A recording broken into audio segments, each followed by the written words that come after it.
Turkey में deadliest attack हुआ है जिसके नतीजे में 5 लोग अपनी जान की बाजी हार गए और 25 लोग बताया जा रहा है इसमें जख्मी हैं। ये अटैक हुआ है एविएशन फैक्ट्री के पास जहां पर पार्ट्स भी बनते हैं जो उनके फाइटर जेट्स है उनके लिए। 2 दहशतगर्द जो टैक्सी के अंदर आए वहां पर आकर उन्होंने फायरिंग स्टार्ट कर दी और उसके नतीजे में 5 लोग अपनी जान से चले गए और 25 के करीब बताया जा रहा है अभी तक जख्मी है। याद रहे नाजरीन, इस वक्त जो हेड ऑफ स्टेट तैयब उर्दगान साहब हैं वो ब्रिक का इजलास अटेंड करने के लिए मौजूद है रशिया के अंदर।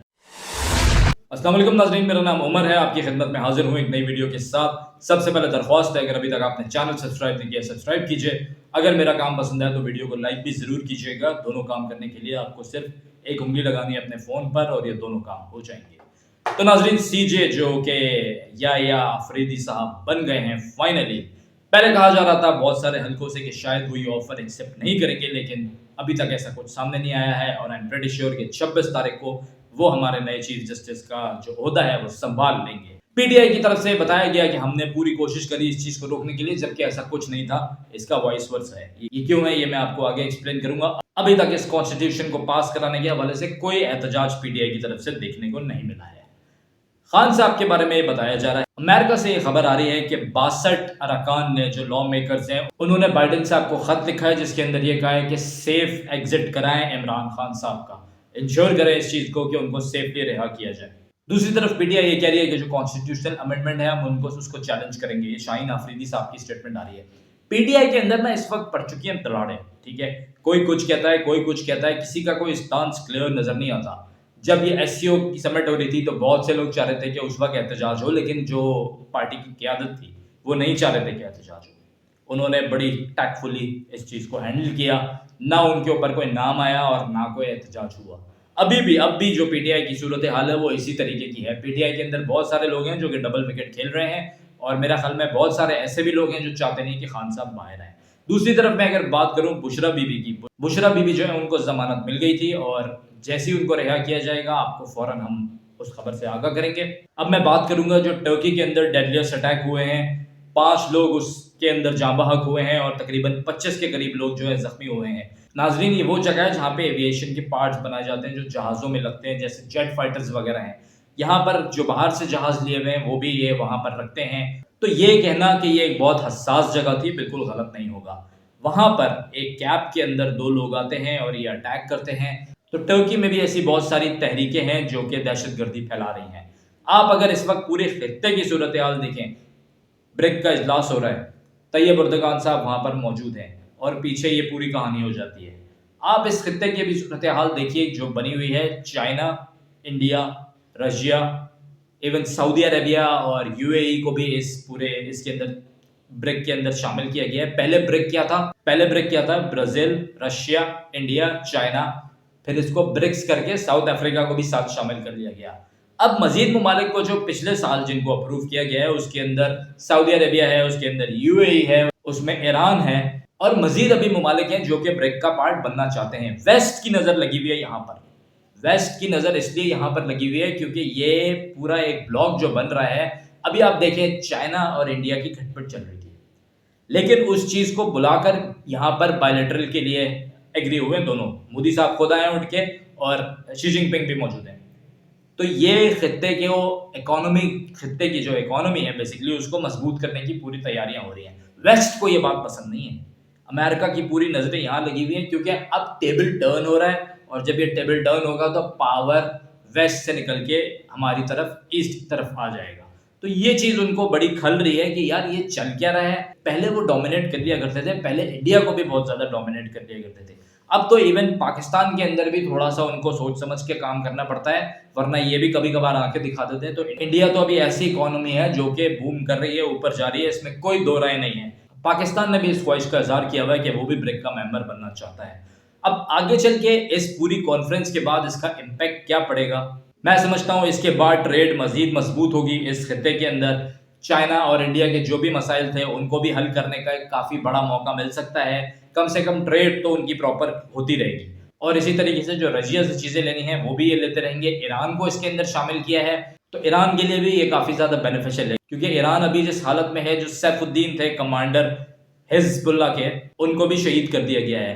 इस वक्त इसराइल यक के बाद दीगरे हमास और हिजबुल्लाह के कमांडर्स को टारगेट कर रहा है और बहुत जो लिस्ट उनकी एक बनी हुई है, बताया जाता है इनके पास एक पूरी लिस्ट मौजूद है किन किन लोगों को इन्होंने टारगेट करना है और बहुत तेजी के साथ आगे बढ़ा है।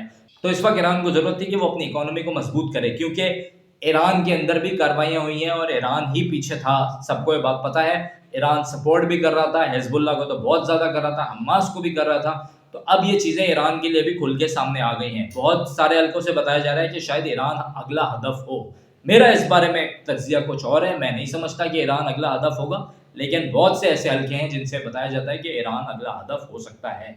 तो ये ब्रिक का जो इजलास है ना, इस वक्त इसकी बड़ी अहमियत थी और ये इकोनॉमी को ग्रो करने के लिए इस खत्ते में बहुत ज्यादा मददगार साबित होगा, क्योंकि अमेरिका ने हमेशा स्ट्रेटेजी ये चलाई है डिवाइड एंड रूल। गोरा जो स्ट्रेटेजी चलाता है वो डिवाइड एंड रूल वाली स्ट्रेटेजी है। अब जब ये अपने इख्तलाफात खत्म करके खुद साथ बैठ जाएंगे, जब इंडिया चाइना लड़ रहे थे लद्दाख पर और अभी इंडिया चाइना के दोनों के हेड ऑफ द स्टेट्स वहां मौजूद है, तो जाहिर सी बात है कुछ ना कुछ बायलैटरल कोई ना कोई बात तो निकल के सामने आएगी। कहा जा रहा था कि जब जयशंकर साहब पाकिस्तान में मौजूद थे तब उनसे भी बात की गई है, कुछ बातें ऐसी हैं जो अभी डिस्क्लोज नहीं की गई हैं। तो मैं समझता हूं इंडिया पाकिस्तान को भी अपने ताल्लुकात बेहतर करने चाहिए। जो हमेशा इंडिया जमहूरियत का चैंपियन बनता है और बताता है कि हम सबसे बात करने को तैयार हैं, तो मैं समझता हूं इस वक्त जरूरत है इंडिया पाकिस्तान के ताल्लुकात को भी बेहतर होना चाहिए। इस खित्ते को स्ट्रॉन्ग करने में पाकिस्तान बहुत मेजर रोल प्ले कर सकता है। दूसरी तरफ इसराइल ने जो अपनी बर्बरियत जारी रखी हुई है, 42 लोग गाजा के अंदर दोबारा से मार दिए हैं, एयर स्ट्राइक या फिर जमीनी फौज, हर चीज हर तरीके से उन्होंने गाजा को इस वक्त बर्बाद कर दिया है। उसके साथ साथ लबनान के अंदर अलग कार्रवाइयां चल रही थी और दूसरे खित्तों में वो अलग कार्रवाइयां करते रहते हैं। कोई रोकने वाला नहीं है। इस जंग को रोकना इस वक्त फर्स्ट प्रायोरिटी होनी चाहिए। अच्छा, मैं एक और बात भी ऐड कर दूं ये ब्रिक के हवाले से। जो वॉर चल रही है ना रशिया की और यूक्रेन की, इसको रुकवाने में भी इस वक्त ये इजलास मददगार साबित हो सकता है, क्योंकि बहुत सारे लोग बहुत सारे कंट्रीज को चाहेंगे कि इंटरवीन करके रशिया और यूक्रेन की जो जंग है इसको रुकवा दें। और ये जंग एक बार रुक गई तो इन दी एंड होना है ये, चाहे इसके अंदर फलस्तीन और इसराइल की जंग हो, जब तक बातचीत नहीं होगी, चाहे 2 स्टेट सोल्यूशन निकले या जो भी चीज सामने आए, जब तक बातचीत नहीं होगी नहीं रुकेगा। या फिर यूक्रेन और रशिया की जंग हो, इन जंगों को अब रुकना है। मैं समझता हूँ 2025 के अंदर जरूर कोई ना कोई हल निकलेगा। अच्छा नाज़रीन, कल एक दिल खराश वाक़या हुआ है। MQM पाकिस्तान की जो रहनुमा थी राना अंसार साहिबा, उनके बेटे वो एक्सीडेंट के अंदर जाँ बहक हो गए, तो उनके लिए एक दफ़ा सूरह फातिहा जरूर पढ़ दीजिएगा।